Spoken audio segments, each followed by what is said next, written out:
So I think that's one of the things that I think is helpful for everyone. Systemic thinking is helpful for everyone. Without systemic thinking, you are lost. Then you will think from one perspective. Mm-hmm. Systemic thinking will confuse you, which is a good thing, and you should extend systemic thinking to also think about biology and biological systems and evolutionary theory and human being being an animal too, not just a cultural being, but an animal, a cultural animal.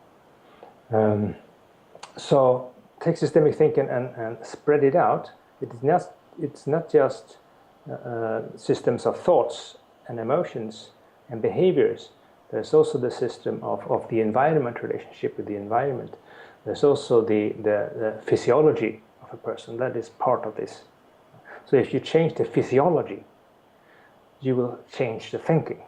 One of my favorite examples is that will people think differently after a 20-minute walk compared to sitting in a dungy or dark, smelly waiting room for 20 minutes? Will moving in the park for 20 minutes change people's thinking? Yes, it will. Everyone has had this experience. So if we are going to have a therapy session, will it be a different therapy session if the person has been taking 20 minutes walk in the forest, or if the person has been sitting in the smelly waiting room? I think it will be different. So maybe then, shouldn't the walk, the physical activity, be part of it? Can we just ignore the physical activity and think that everything is talk?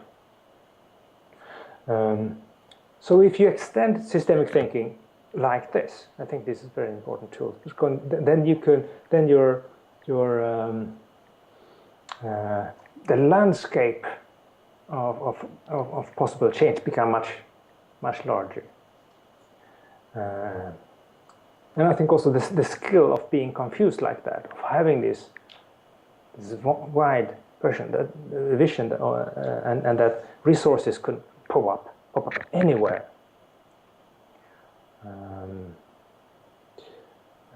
This is what I have for. And if you have that viewpoint, the diagnosis is just a part of this landscape. This is just one particular plant in this forest. If you have a view of the forest, the plant is not a problem. If you think that this plant is everything, or if you have a monocrop where you have this plant everywhere, like a soybean field or a wheat field, that's not a good ecosystem. Mm-hmm. So sort of you need an ecosystem of theories and perspectives. And then you have this backbone idea of helping people to be free to move, to navigate through life, which becomes your compass through this landscape.